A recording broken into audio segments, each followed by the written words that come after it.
Lemonade Originals. All right, and welcome back to another episode of Lemonade's Driving Brand Growth podcast. I am very excited today. I'm joined by Trovon Williams, the Vice President of Marketing Communications for the NAACP.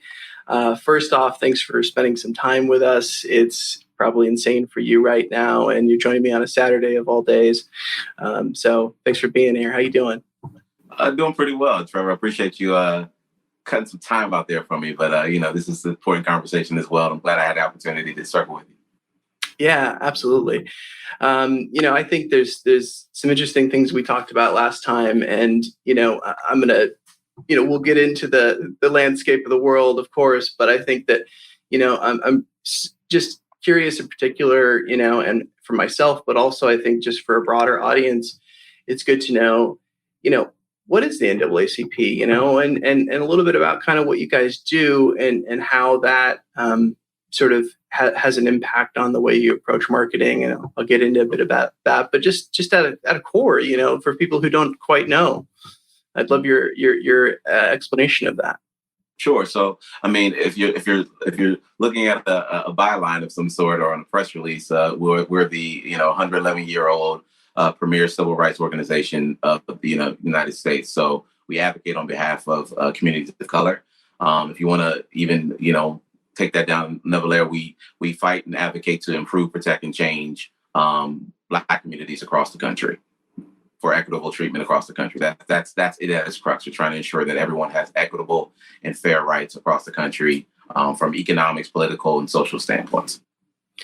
And how does that actually materialize into your, maybe not your day-to-day just yet, but like just the organization, what is it on a daily basis or a weekly basis you guys are trying to do to make these impacts and these changes?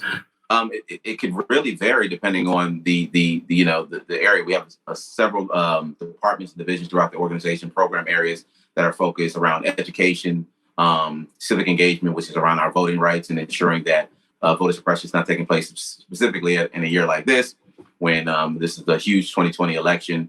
And then also from a legislative standpoint, there are a number of different legalities and different things like that the NAACP takes a significant effort in, whether that is lobbying for or fighting for legislation that we feel is unjust and unfair. A lot of the things that you see on the front end, which are important from a protest standpoint or display standpoint, we're heavily involved from that standpoint, but we're equally and if not more involved in the back end of, okay, now how, as a result of that, as a result of the outcry, what has to happen as a result of that? So that's where the legislation comes into play. That's what comes into advocating and fighting on the Hill and getting in contact with your senators and congressmen and local leadership, ensuring that it's not just a display, but it's actually manifested in legislation as well. And I'm sure that's the really difficult part that people don't quite know in terms of what's going on and the hard work that it really takes. I mean, not that every piece of it isn't difficult in its own right, but to your point, everything that's happening that's public that you can see, it's easy to forget that there's something legally that has to get passed for change to happen, and that's super difficult, right? 100%. And I think where from a communication standpoint, where our job becomes even that much more significant is that there's enough attention around the outcry or around the issues that are taking place. You'd have to be, completely turned off to the world to not understand what's taking place. But it's equally as significant to carry those members, those people who we're advocating for, through the story of not just the harsh treatment or the bad things that we're fighting for, but then also getting them to a resolution of, because of your work or because of your advocating, your submissions, your voting, this is the result of that. I've made it a consistent effort. I've only been with the association for a bit over a year now, but our real crux is to take people through an entire narrative as a result of your efforts or as a result of the NAACP's efforts, here's the results that came out of that. I find that you can build a bit more equity with your membership base or your supporters when you take them kind of A to Z as a result of this, here's what we were able to accomplish because of you. I think that's equally as significant as bringing about the issues as adults. I love that, because that's one of those things where, you see, these shifts in terms of, where people fall, and just the motivation to kind of keep up support, or to keep fighting for a cause, or for whatever your role may be. It's so easy to get downtrodden when you don't see the results. And so I think that's super important. And I think that's in a way, like that's almost a marketing piece of the puzzle, and that's why I'm so curious about kind of how you approach marketing communications in an organization like this.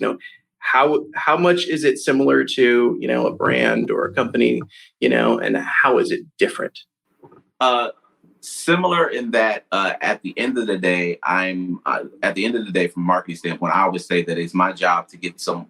If I can knock on the door and get your attention, now I have to present you something on the back end, right? So I've gotten your attention. There has to be something for you of interest once you turned around or opened the door, what have you. That's my job, is to persuade you to pay attention to what's going on. I think that those similarities are very similar no matter what the organization is. You want to bring attention to your brand, whether it's a technology brand or food services, or even from our standpoint, advocacy, you want to bring attention to your organization, the right type of attention, obviously. And you want to make sure that what you're trying to build on the surface, or what you're trying to build, from a strategic standpoint, is being manifested in how your audience, in our cases, our members and supporters, how they feel about the NAACP. It's never as easy as just pulling out some digital ads or sending out some emails, but a brand is like a long-term investment. You have to decide who you want to be as an organization, and decide that you're going to, tread some waters in some respects, because it's not always easy getting out the gate with a brand. You gotta be willing to stick with some things. So it's equally as important to write down and specify what you want to be. I always say, what do you want to be when you grow up? So even I love that. Even at 111 years old, we still have an obligation to keep looking forward and understanding what the NAACP is. Those are the things that are very, very similar. Some of the same mechanisms, some of the same methodology that you would use in other companies are similar. The difference within our space, in some respects as well, is that we're dealing with very, very sensitive issues. And I mean, most people can say that in some respects, but everything we deal with is delicate as pertains to dealing with communities of color. So you have to exercise a level of sensitivity. Verbiage, terminology becomes very, very key in spaces like that we're in right now. So while a lot of things are very, very similar, there's probably a level of safeguard before certain things are executed that probably wouldn't be considered if I was in another space. Yeah, I was curious about that. When we think about anything as marketers, we think about voice and tone. How much are you breaking that down to the different types of audiences and members or potential members that you're trying to reach? And I love what you said too about making sure there's some value there at the end of the engagement. Because we always talk about like rewarding people for their time. And to your point, like it's no different if you're selling something, product or brand. I just spent time, or I invested my sort of personal equity, right, Sure. into this. What do I get in return? And just seeing the change in your case is really the big return. But how much are you kind of having to dissect like that voice and tone piece of it? Is that a ongoing thing? Oh, 100%. And I think what's key for us is that when you have an organization that has been around as long as the NAACP, it's easy in some respects to rest on your history. But the reality of our organization is that, we're getting a lot younger as far as not even from a national staff standpoint, but we understand that the audience that we have to make the NAACP make the value proposition for the association is much younger. So they only read about the NAACP in their books, or and they saw them on documentaries. We have to make it more attractive to a younger audience. So that 18 to 35-year-old window becomes very, very significant for us. We're a membership-based organization, over 2 million members nationwide, but members get older and you have to get new members. So it becomes important for us to make sure that while we're also very, very aware of the audience that we have and the members that we have, there's a completely new audience that we need to make this organization appealing for its sustainability. And so some of our messaging and tone appeals more to that Gen Z millennial space in order to ensure them that we have not lost sight of the people that we're trying to influence long term. Our social media engagement is become a little bit more, it's a little less formal. But I think social allows that with only a few characters in some conditions. You right. have to be a little bit more witty and a little bit more crafty in how you go about your terminology and content. And so we use the spaces that are the mechanisms that we have available specifically in that realm. I can be a little bit more buttoned up on my email. In my social, I might want to get a little bit to the nuts and bolts in other spaces. So, we try to use the space for what it's given to us. And I think we've been successful in doing so. I love that. And I'm curious, like, how important has social media become for your organization? And was it like a very kind of shifting point that you can come back to see like when you really started to use it more? How did that transition happen?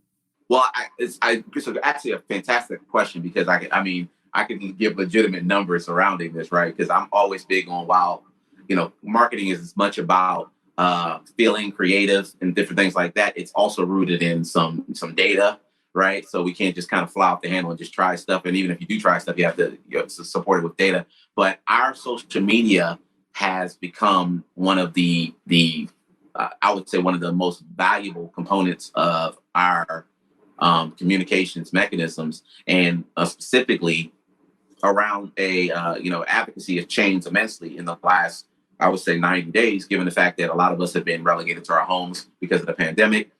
And as you all are probably, you're probably aware, many of other people are probably aware, the disproportionate impact of COVID-19 on communities of color have put us in a position where we had to advocate, but we had to do it differently.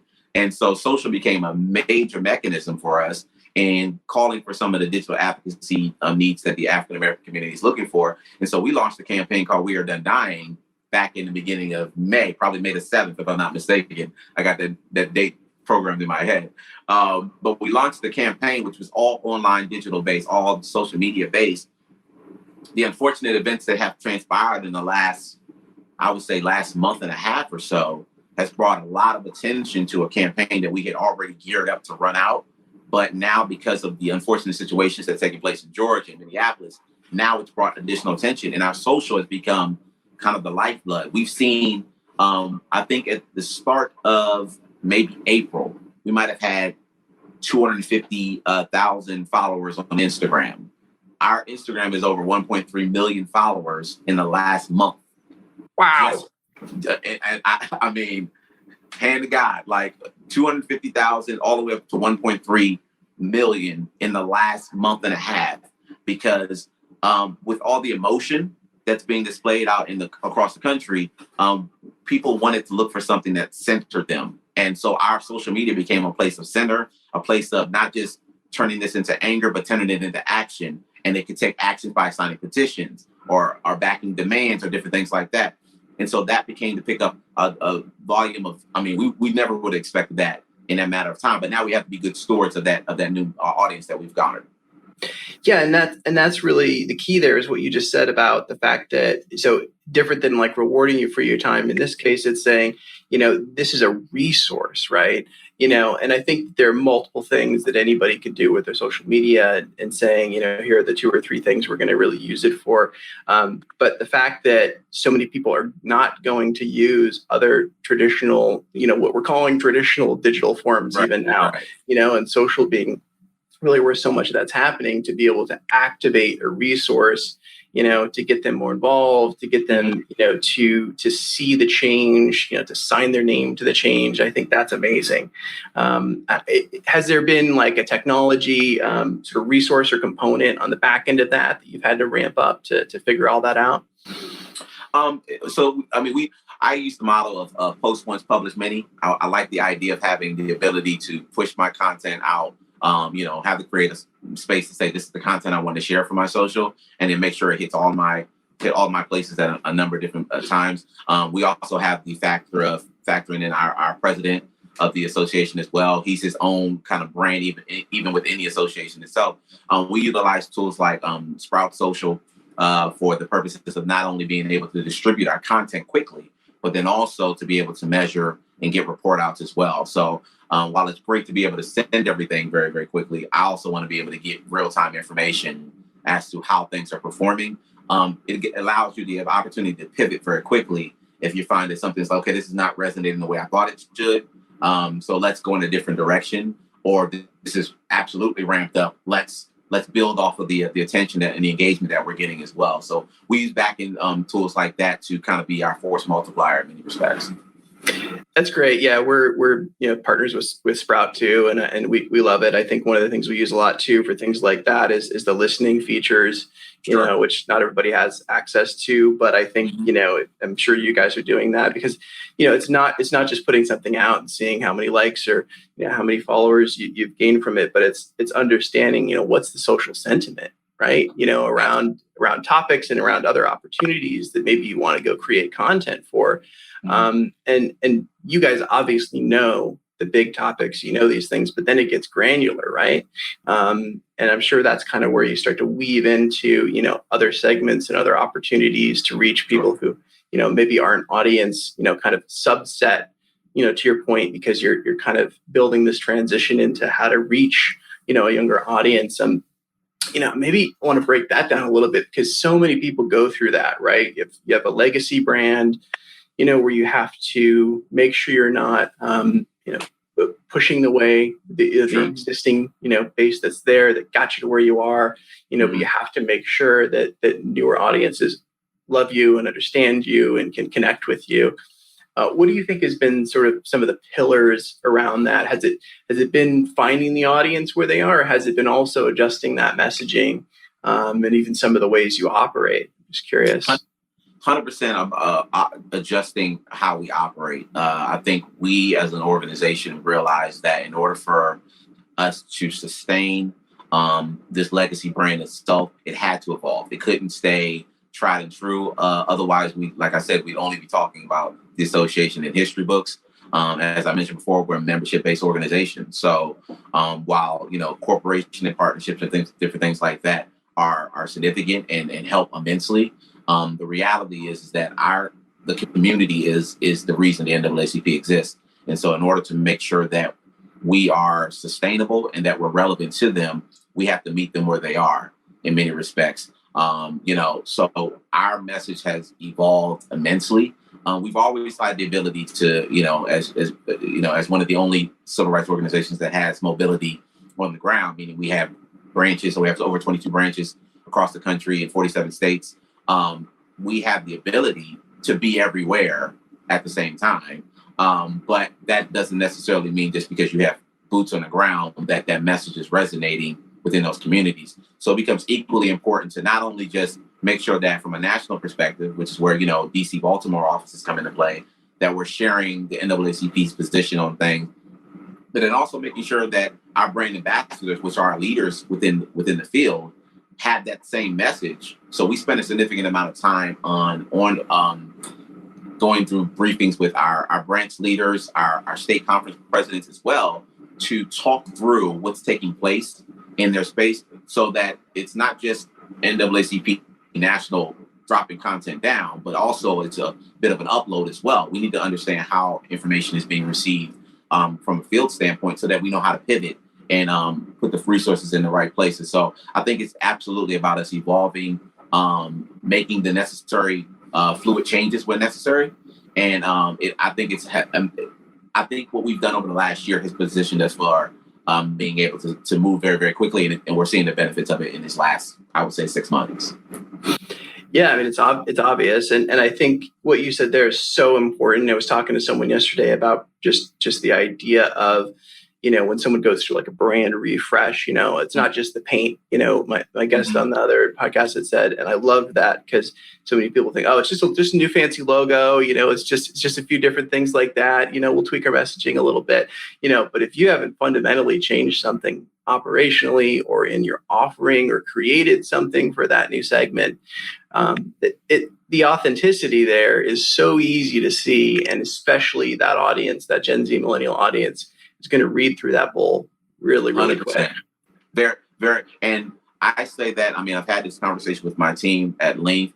While, the outpour, or maybe from an internal standpoint, we might get attaboys and pats on the back for certain campaigns. In some respects, those comments and different things like that from a social space or seeing our growth from an audience, that matters the more, because if we're a membership-based organization, we need to figure out if we're resonating with the people that we're trying to influence.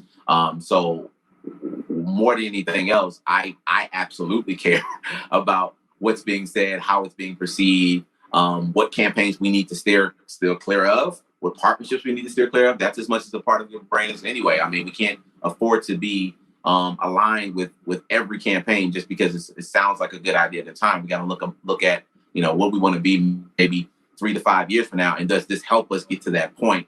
Especially as a legacy brand, we have to take advantage of the opportunities, and we have to be good stewards of the equity that people are giving us in this moment. How hard is that when you're making a decision on, because I know like you have other brand partners. Mm-hmm. I was just reading through my feed today, and we do some work with Hilton, and I saw them posting that they're part of your partner network in some way. So like, whether it's that or something else, how do you make those decisions about who's a good fit to amplify the message, or kind of facilitate whatever it is that they may be able to add value to? Sure. I guess the easiest way to say it is delicately. We use the at the NAACP, we use a terminology. We have no permanent friends, no permanent enemies. So we're all about pushing our agenda. We're nonpartisan, so we don't align ourselves with any particular parties or any particular agenda. We're only in the business of our agenda, which is to improve and protect and change the African American community. And so that can come in multiple forms. But to your point, specifically in this time where everything, your history is but a click away, your executive's history is only but a click away. We are very delicate about who we decide to align ourselves with. It's not something that is reached kind of haphazardly in many respects. And I for one, am very, very key about who I want to have the NAACP brand associated with, specifically in these times where everything is relatively it's sensitive, and we have to protect the brand long term. So I would say that we have a lot of conversations before entering any type of partnerships with any corporation or anybody for that matter, because we have to be willing to weather some storms if that's the case. We be delicate. I love what you said that, we don't have any permanent friends or enemies, because, things change so dramatically, just seeing how easy it is for the wrong tweet, the wrong thing to kind of come out, and realize, what, it's not a great partner anymore. And, it sounds like you've got to make those hard decisions on a regular basis. Sure. Absolutely. So, absolutely. That's part of growing up. Oh, absolutely. And sometimes it requires you to, even from an internal standpoint, we got to have a difficult conversation. Like everything, the grass isn't always greener on the other side. So we've obviously been approached on several occasions about aligning in some cases. And also you have to, I think this is with any brand, is that you have to value your brand enough to understand that, I may want to sit this one out because of how important our brand is from a membership standpoint. So, everybody that is trying to align with you doesn't have the same interest that you do. So we need to always make sure that we're taking the NAACP's interest into, the highest of priorities. And some things we just need to sit out, and we have, rightfully so. That's smart. I mean, I don't think enough companies are doing those sort of, we call it an audit, right? Like when we get hired to do an audit of something, but it sounds like you're doing that too, before you get into any kind of relationship or partnership with something or someone, and that's smart. I mean, you just have to, there's so much available out there now, it's the due diligence is upon you, and you have to take those steps. So Sure. hard or easy as it is. Yeah, there's no perfect partnerships. Sure. The NAACP isn't perfect, but by the same token, we have to have done enough, think tanking on certain things to say, are we willing to live with, the results of this long term? And so that's where our team, our legal counsel, all those people play a significant part in making determinations as to how we proceed in certain things, because we are our own brand. And we have to, I think in many cases, organizations need to recognize that if someone's willing to work with you, you bring something to the table. And so, some companies may be bigger than you, but if they're trying to work alongside you, you have something of value as well. So it's important to utilize the leverage that you do have, and understand that you absolutely belong at the table. Otherwise, nobody would be here. Yeah, you wouldn't be having the conversation if you didn't belong at the table. I love that, because it's so hard. It's so hard when you're dealing with someone or something that's so much bigger than you, or you think you get self-conscious, and you're thinking, I don't deserve that much, or I don't deserve as good of a deal, or as good an end of the bargain, but just having that self-confidence, not just as people but as an organization, right? So that's hard to do, but like just I'm sure it's a constant reminder, to just know, like, you're in here, you're here for a reason, but I think that's a good lesson for anybody. Yeah, 100%. We have a motto of lead, leverage, partner. So when we're looking at the different projects or different programs, what role are we playing in this moment? Is it something that we want to lead in? Is it an opportunity for us to leverage somebody else's, somebody else's good graces, or is this our opportunity to partner with somebody, knowing that we could be mutual benefactors in this moment? So that's kind of our the gates that we go through. We're making a determination: are we going to lead? Are we going to leverage? Are we going to partner? And what exactly does it mean to become a member? And how important and vital are they to the success of the organization? Our membership is our lifeblood. There is no NAACP without the membership. This is my PSA, but membership, annual membership at NAACP is only $30 a year. That's it. Oh, say that again, because that's something everybody needs to know. NAACP member. If you go to naacp.org/memberships, an annual membership is only $30 a year. That's it. So that enables you to know what the NAACP is advocating for. It allows you to align yourself with a particular branch in your area. So we have branches, as I mentioned, we have 2,200 branches all over the country. So it gives you the opportunity to align yourself with local affiliates. And the reality is that those are the volunteers. Those are the people that advocate on behalf of the organization on the ground. So yes, you get access to all of the content we have access to. You get access to our publications and different things like that. So there's certainly a value add, but the crux of our organization is volunteer based.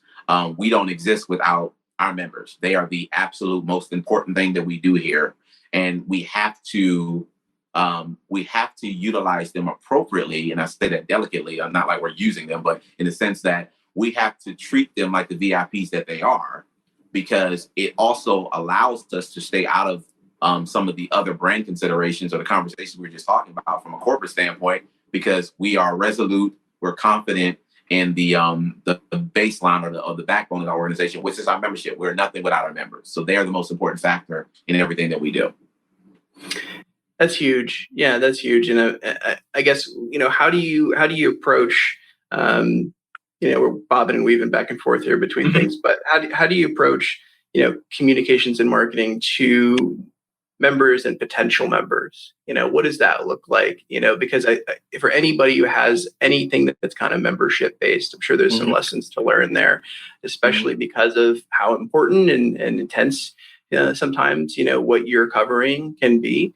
But there's definitely got to be some tips and tricks there along the way. Sure. So I think one of the things I mentioned is that I call it, my motto is the Good News Network. Yeah. The Good News Network. I like being part of the Good News Network. There's enough attention being paid, specifically in the space that we're in. There's enough attention paid to what's happening that's unfortunate. There's enough people saying, "Do you look at this? This is egregious. This is outrageous." Different things like that.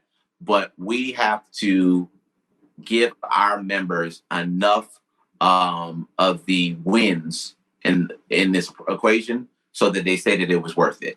It was worth it to say that I'm associated in this moment. And so our team works feverishly to not only bring attention to the things that are going wrong, but to immediately bring attention to when the NAACP has been successful in, whether it's legislation and winning something on the Supreme Court, whether it's voter turnout in particular primaries.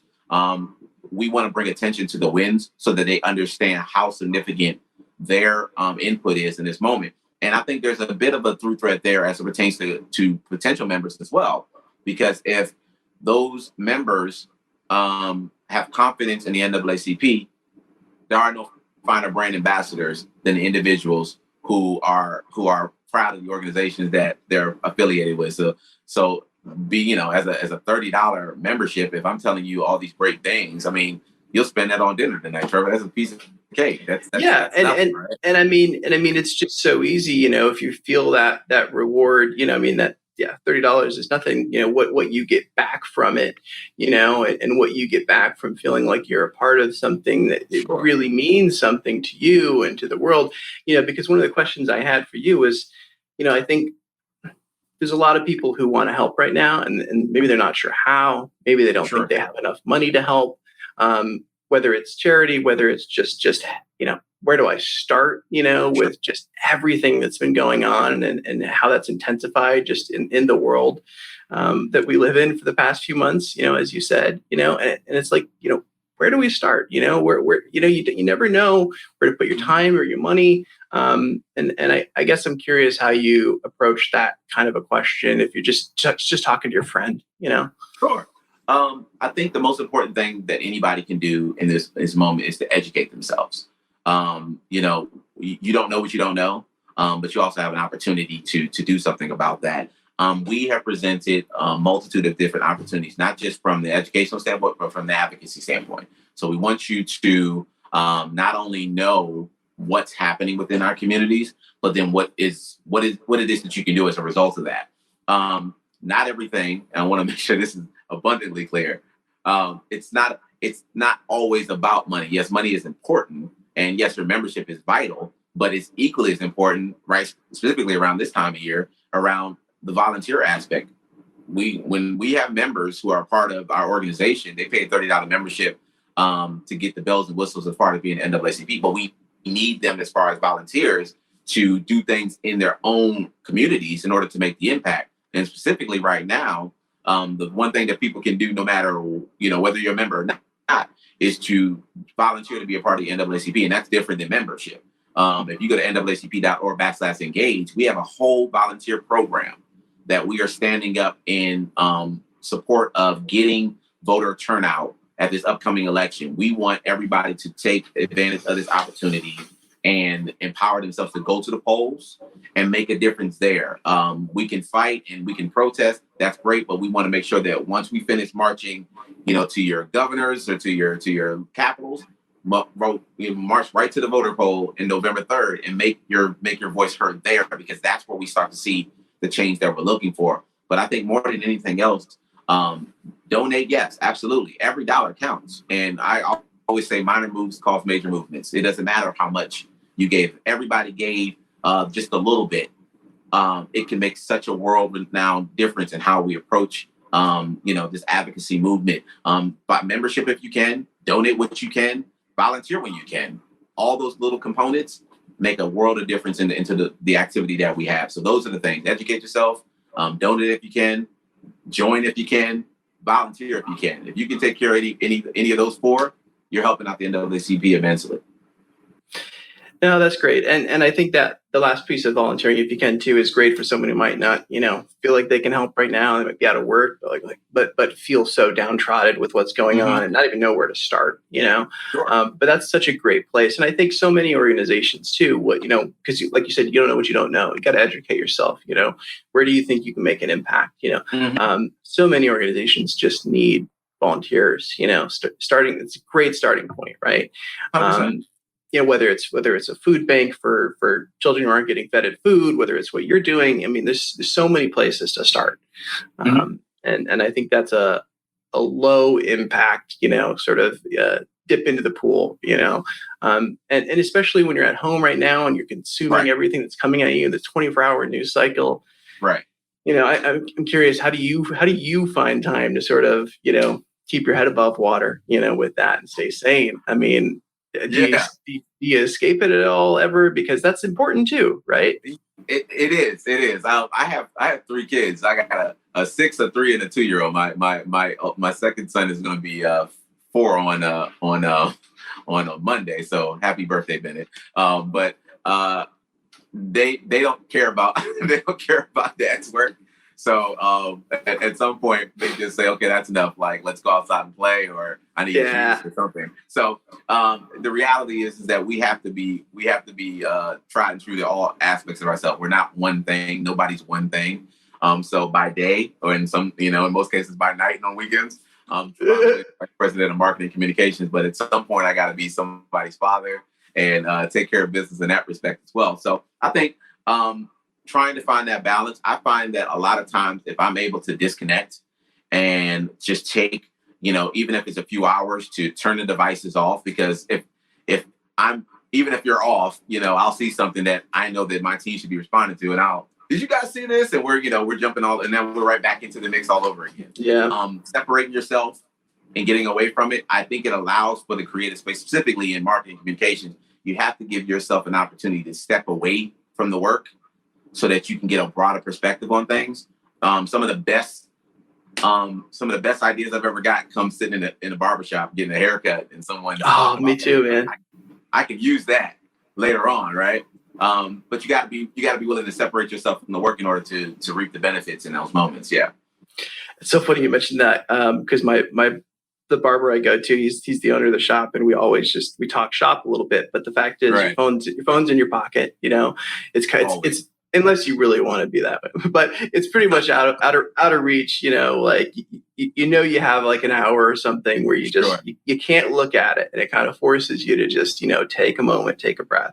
And I think we're lacking so many of those moments right now. And everybody's talking about Zoom gloom and just the 24-hour kind of work cycle that's really gotten tough. With this pandemic. I'm curious. Do you find that it's amplified things in a good way, in a bad way? And what I mean by that is, attention's at an all-time high, right? Sure. So if you do have an important, valuable message, that's great, but it's also competing, right? It's also competing for that attention. And then people are also trying to find some escape. So where do you go to kind of break through, if you're trying to communicate and make sure you're also cognizant of the fact that people need breaks in between? We pride ourselves on trying to be consistent. I think as a part of any brand, you have to know who you are foundationally, because if you don't, you'll chase everything, and therefore your value is nothing. If your brand is too spread out, you dilute it. Specifically in our space, if we are running after every necessarily, and I'm not to say that anything is even is less important, but we have to have lanes that we're swimming in, and we know which ones we need to rev up for, and we know which ones we need to kind of sit out as well. And that's also where partnerships and coalitions and different things like that come into play as well. But I think we try to balance it. So if, for example, while we're highlighting some major priorities and things that are taking place throughout the country, we also have things that we started a social media kind of program that we call Hey Black America, which is basically our opportunity to stop, pause, reflect for at some point during the week. And we're just highlighting what's taking place, but then also things that they can look forward to coming from the association as well. So it's a moment to kind of separate yourself from a lot of different, tentacles that are going on and just say, pause, stop for a minute. We also have we have quotes that we send out on Monday, inspirational quotes, different things like that. Actually, this coming week, an interesting thing that we have coming up is probably got a lot of headlines for all the wrong reasons in some respect is Juneteenth, which is next Friday. Yeah. I know. There's some things happening on Juneteenth that are going to be interesting. Yeah. Some things got rescheduled. I'll leave that alone. But we have an event going on Juneteenth because we felt like with all of the kind of weight that's been going on with the pandemic and different things that are taking place throughout our community, we needed a moment to stop and just celebrate our community. So we're having an event in concert with Revolt on an online event on YouTube. And it's a Black family reunion, and we want people to come through, and there's going to be some performances, some discussions, and some celebrity involvement and different things like that. Like, let's have a moment where we can just be people and enjoy this moment, right? So we try to balance that while it can't always be doom and gloom. It's like I told you, we have to give somebody some good news as well, because if it's always consistently this downtrodden message, it's going to be hard to get somebody ramped up to say, now we need you to take action. Like, why? Everything's such a beat. Yeah, exactly. And I mean, at the end of the day, right? Like, what is a brand? It's if you're doing it right, it's something. It's a community you're bringing people into, and there's also this illusion that the company owns the brand, right? Which really it's not. It's not people. It's for you, it's members and potential members, volunteers, and all of those things, but it lives within your community, and you want to create those spaces or safe spaces. So I love that on a situation like that, where there's just an opportunity for more potential hatred and negativity and all those things that, need to be happening too. Right. But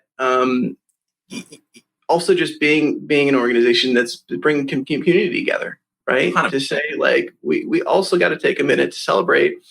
We're still here. We're, people, if you're healthy, that's something to be so valued, so thankful for right now. I mean, with everything that's going on, it's like my wife and I have just been making sure every day we're saying a prayer. We're just thankful that we have food on the table. We're thankful that we're healthy. It's the little things, right? Just that gratitude goes a long way. Could not agree more. I mean, I had there's been a number of the drive-through graduations, or parades, and different things like that, which is super cool. And I had an opportunity for a longtime friend that went back to middle school. His daughter was graduating from high school, and so I went by for the drive-through, and he just made mention, while I was driving by, he's like, "This is my boy." And, he works for the NAACP, and they started clapping and cheering. I was like, I'm nobody. They're like, no, you guys are making a difference. And so that matters more than, an attaboy from some major corporation. And right. Sorry, yes, that's what matters to me. When we can have a appreciation from our community that we're working with and working for, that matters more than anything else. So it also gives you a little bit more juice to keep going after it and say, we're making a difference somewhere. I mean, it's starting to resonate more than anything else. That's great, because I think, one of the things I think about, when we're putting content like this out is like, if you're wherever you might be in your career path, if you're someone who is in marketing and you have a passion for what you do, but also you have a passion for, there being a more equitable world, right? How do I put my skills to use, Sure. And I would love to ask you that question. And understand how you would respond to that, assuming this is someone who's, maybe just not sure quite how to help, but, those two things go hand in hand. Sure. Some stuff you're never going to figure out if it works until you just go do it, man. Like, I worked in technology. I did marketing communications for a lot of different like software or I work for a rocket company, a satellite company. Like, it's completely different. Yeah. Completely different world than what I'm doing now. The beauty of me landing with the association more than anything else is that there was a respect for how I use marketing communications in a completely different world. So that one gave me confidence that there are skills that I have that can translate. So just because you don't work in, nonprofit space or in space like that, marketing in some respects is still marketing. You need to figure out how what you've learned fits within the crux of where you are now. Some things work better. Other things not so much. But the reality is that you're never going to discover that until you decide to just dive in. If there's an interest there, if there's a legitimate passion there, try it out. Like we said earlier, you don't know what you don't know in some respects, but from a marketing standpoint, you do know what you do know. And you know that once you start unpacking certain things, how you can mobilize the machine, right? And so I sat back for a couple months in my role and kind of heard certain things, figured out how certain things work. And then ultimately I figured out, okay, I know how this works. I know what we're trying to do. And I have some ideas about how to mobilize that quickly. And in some spaces, there were things that we hadn't done before. In other spaces, like, well, here's why we haven't done this before, but you don't get to do that unless you bring it to the table. And that's what I would say about anything. Be confident in knowing that you know what you know the same way. I think marketing, I'm going to rant, but I think marketing is one of those things where nobody really questions the accountant or the lawyer. They just kind of say, oh, well, they said it, so that's what it is, right? Must be right. I can't do the math, so I can't do it, so that got to be right. Marketing is the only one where we kind of you gotta have some you gotta have some thick skin in order to deal with certain things. So we're used to kind of getting kiboshed in some respect, like, nah, that's not gonna work. Do that when considering going into other spaces. If you know marketing, good. Then take it into the space that you're going into, try it out. It's not the first time you've been shut down as a creator. It won't be the last time. So dive in and you're going to learn some lessons from it. And you're ultimately probably going to be a much better marketer for it. And how is, like, for you, how is the passion for what you do really changed your quality of work life? I think the most important thing, I say this, I know that I successfully helped a lot of major corporations make a lot of money. I didn't feel fulfilled in doing that in some respects. So great bonuses. I got some great travel out of it. I got wonderful, and I cherish all those moments. I don't feel like they helped change the world, and I feel like what I'm doing now is going to change the world. So I don't have the same drive. It's not about position or title as much as impact. I wanted to be with an organization where I can make an impact, and you can do that. It doesn't have to be with an NAACP. You can do that within your space, as long as you feel like your skills are being utilized and it can make an impact. That's something that you should stick with, because more than there's enough people out here running or I call it microwaving and going from job to job looking for the step or the ladder. But if you have an opportunity to make an impact and let your voice be heard somewhere, that's something that you might want to take up roots and stick around for, because I think it's going to benefit you more so than kind of climbing the ladder in some respects. Yeah, and I think what life usually teaches us is that when we follow something that we really enjoy, we tend to be a little bit better at it. However you want to quantify better, but you just tend to have a different impact, right? And to your point, like whether you're impacting in nonprofit or a for-profit company, I think the idea of taking that leap like you did, into something that was totally different, but applying the skills that you knew you were confident in, how can I make change with this? How can I impact the world, or how can I impact whatever it is that I want to do that I'm just maybe more passionate about what I'm doing right now? I think that's something that for me has always been really present, in working for other organizations, then deciding to leave and start, the company, the days might be longer and they might be different, but you just value it differently 100%. As well. 100%. And I think what I've also learned through that is that, someone took a shot on me at some point. And so because of that, now I have the ability to take shots on other people. And, we've got people on our team who same as myself, who have not worked in the nonprofit space. Some of, my graphic designer is like, she is amazing. And she had never worked for, none of us had worked for the nonprofit in this respect, but, I stop and I make her cherish some of the things that she's been able to accomplish. Like, you had a billboard in the middle of Times Square 2 weeks ago. That's a big deal. You're inside cover on the New Yorker. We're gonna have an inside cover in the New Yorker in a couple weeks here. 6 months ago, a year ago, she hadn't done any of those things to that scale, and now she's got design and artwork. And I want her to stop and appreciate this moment, because this is stuff that people just don't get to do. It's not normal. So I get as much pleasure out of celebrating milestones of my team. I've had enough opportunities to shine. I'm so much more interested in building a platform for them to be able to exceed and excel and like continue to grow, because that somebody did that for me. I want to afford that to members of my team, and I'm here to cheer them on and celebrate them. That's what's more fun than anything else for me right now. I love that. I think too, also right now, like we're so consumed with things. We're not stopping to smell the roses, to take, a moment and have gratitude for things. Sure. Whether it's at work, whether it's in life, there's so much of that is just kind of passing us by. And I'm guilty of it as much as anybody, we just working like crazy, or just, ignoring your, mental and physical health right now. This is a real problem. Absolutely. How are you guys handling that as an organization? Is it taking those moments, and kind of leading everybody else to say, like, take those steps? What are some other tips you might have? So, even on our team, and I appreciate the association for being aware of that, because we know that in most cases, the work didn't slow down for us at all, especially in this time frame. In fact, it just ramped up even more. One of the major things that we've taken, we've implemented Wellness Fridays for our staff. So every other Friday we're half a day, because if the reality is none of us will get off. We're so passionate about the work.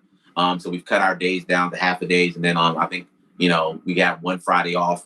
That's nobody working, everyone goes away. But even within our team, from a communication standpoint, we'll stop and we'll just have like a coffee break once a week. And it's like, no work. We're not talking about work. Everyone get on the Zoom. We're just going to sit here and just chill out for it. Sometimes it may only be like 25 minutes, but we need to stop for a moment, separate ourselves from work. And I need to stop and look at my team. It's like we got a team of about 10, and I'm like, how are you doing? How's the family? Like, let's stop all the nonsense and let's focus for a minute. I call them sanity checks. So I'll just call my team and say, sanity check, seeing how you guys are doing, find out what's going on with them, because that's important. We might spend as much time in the same meetings, but that's not the same thing as checking in and making sure everyone's doing okay. That's different. No. And so I like to separate those two things and make sure that I'm talking to them on a personal level, so that they know that I'm as interested in them personally as I am professionally. And those two things have to, we need whole people in order for us to put our best effort. Absolutely. We need whole people. Oh my God. Oh geez. I'm going to steal some of these tips, because, we've been struggling with it as a team, just how you get those like couple minutes here and there on a call before client or something else comes on, and you're like, oh, hey, how you doing? What'd you do this weekend? But they're never long enough, and you're never really checking in. So I think that's an awesome tip, to just like take some dedicated time, really check in with everybody, because it's easy to be like, oh, we're going to have one-on-ones, and then those don't happen. And, it kind of falls by the wayside. Right. And I also like the idea of the sort of company-wide thing, because even if it's small, right, and it's not small to say like, hey, we're taking a half day off, but that's a big impact for a company-wide. But it's a bigger impact for everybody, personally, to then be better, right? To be better at what they're doing, and, better in life and work. So they all connect.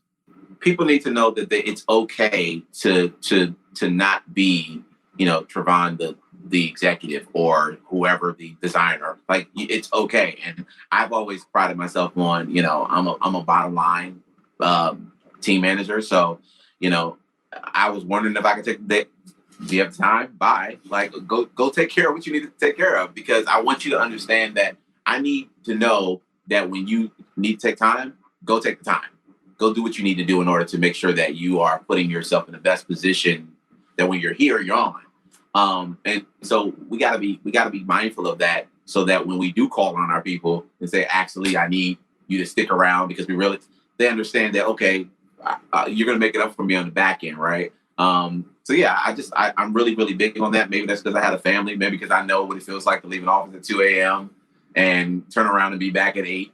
But at the end of the day, I want better people, not just better professionals. And I think if we try to round out better people by acknowledging that they are people, I think we get a better product when it's all said and done. Oh, gosh, this is good. This is good. I love this so much, man. Just because, I need the tips just as much as anybody. Listen, I'm talking to myself, even though I'm saying to you, so I'm going to play this back later. Right. Myself as well. So how does that materialize in terms of, when you realize that you might be pushing too hard, or you might be in a situation where, you just have to take that step back? For you, have you found that it's kind of moments in history and in time that there was an impact, or is it just gradual?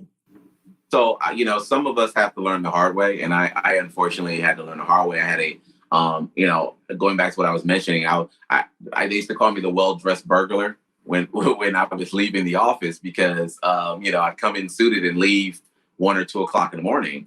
And, I'd be, 12, 18-hour days on a regular basis. And, the unfortunate circumstance that happened with me is that I got into a really bad car accident driving home from work one afternoon, where my body had just had enough 2 a.m.s, enough popping up at 6, driving, like it had enough. And, at the time I only had one son, and I started thinking about what that would look like. He would only be hearing about stories about his father.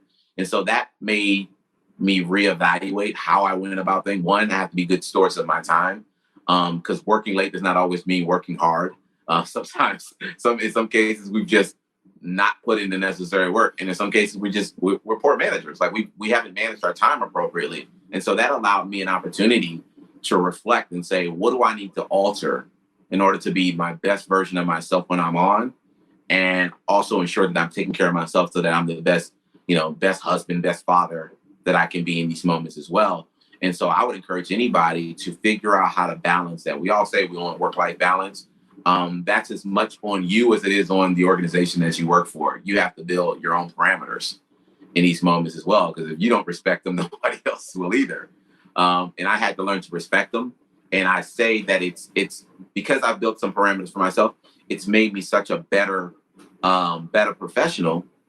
And it's also made me a better manager of those who I assign to my team, because they know that when we're here, we're going to go hard. But when we're not here, or we call a timeout, that's okay. And that's okay. And no one's, no one's in harm, or no one's failing us because they decided that they couldn't go today. Like, I want you to be on when you're here. And if you can't be on, take the time that you need to take care of you. Like I said, we want well-rounded individuals. And so that taught me a valuable lesson. And it's one that I always stick with when dealing with my team or with anybody, that you gotta be a person first before you're a great professional. Wow. Well, thanks for sharing that, Trovon. I mean, that's huge. I know myself, I push it to that limit too. And, lately it's been a real sort of reflection point of just like, when is enough, and when is there just not any productivity, after a certain point, and sure, like a lot of us have these stressful roles where we're going to have those moments where we need to push hard, right, or do the late night, kind of is always there to some degree. But when you let it accumulate, when you let it just sort of just compound, right? Sure. These really, unfortunate situations can happen. But I'm sure that from going through that too, then you're also in a position to recognize when you might see a team member trying a little bit too hard, and not that trying hard is a bad thing, but pushing too much, Right. And it's like, I see it, like we see it, but hey. Yeah. And I think, I have a boss who told me, she's like, I see you, I see you, I hear you, I've heard you, right? Like your presence is felt and it's understood, it's visible. I try to reinstate that to my team as well. I see you, I hear you, like I am aware of what you're doing. So there shouldn't be a fear of, I gotta sit this one out. And, we've had, when we have a really great team, you don't ever want to make sure you always want to make sure your piece fits and that you're carrying your weight. So our team just innately will go hard. And they kind of run through some stop signs sometimes. They'll go too hard and it's like, okay, time out. You're done. Like, go deal with your family, go deal with this situation or what have you. Like, we're going to be fine. We got you covered. And that's as important as anything else within the team dynamic, is making sure that somebody's out who can pick up the slack for them, because I'm going to need somebody to pick up the slack for me. So I would love to be able to step in and help out a teammate in some respect. I think if you build that type of camaraderie within a team, there's no limits. There's nothing you can accomplish when your team feels like everybody has each other's back. Absolutely. Yeah, you need that. You need the ability to say, we're here to pick you up. Like, things will continue. Sure. The ship will still keep sailing, right? It'll happen. It's so easy to just think like, if I don't do this, it's not gonna happen, right? As big or as small as organization is. But even in life, right? Think like, oh, if I don't do this thing, my kids are for this, for that. You got to raise your hand. It's the same thing, right? Like, I need some help. 100%. I call, time out. Give me a second. You got to be real with yourself, because if no one knows that you're struggling, and that's also from a successful standpoint as well. I've had to have conversations with leadership, because we'll try to make any and everything happen, but that doesn't always benefit you. Sometimes success could be to your detriment, because if you keep pulling stuff off, it's like, well, great. Well, we can afford to not plan for this again. And, sometimes you got to be able to call time out as well. Like, you're going to jeopardize the final product that we're able to push out if we don't give ourselves a little runway on how we go about certain things or what have you. So, not just pushing back on from a team standpoint, but also pushing back on leadership in some cases and being like, hold on, do not pass go, do not collect $200. Yeah, I mean, it's that same logic of a brand as it is for like a person, now that I think about it, which is like if you're everything to everyone, you're nothing to no one. 100%. No, true. I mean, that is the crux of a brand. I use the analogy all the time is that, if I'm a brand, I want to be steak, I don't want to be buffet. Because if I'm buffet, I mean, I might eat well at a buffet one day, but I don't have a staple. I can still get a good salmon at a steakhouse, but if I'm a steakhouse, it's a steakhouse. So let's be who we are. And if there are some, pieces or value propositions that we add that are not necessarily in that window, fine. But let's be confident and rooted in who we are, so that people know where to find us. I think that's equally as important. Yeah, absolutely. Absolutely. Well, this has been a really great conversation, Trovon. I really appreciate your time. I don't know if there's anything else you want to add to the mix, but I think you've really left some helpful tips. We'll definitely share the links, for membership for anyone who's interested. And I think just some really helpful tips here around just sort of self-care and leadership and the right way to sort of approach a lot of what's going on in this insane world we live in right now. But thanks for doing what you do, and thanks for being here. I appreciate the opportunity. Looking forward to hearing more about not just your show. I think it's a great platform, and I can't wait to hear from the other thought leaders in this space as well. It's outstanding. Absolutely. We got to keep sharing the knowledge, right? Absolutely. All right, cool. All right, buddy. Well, we'll talk soon. All right, take care. Lemonade Original.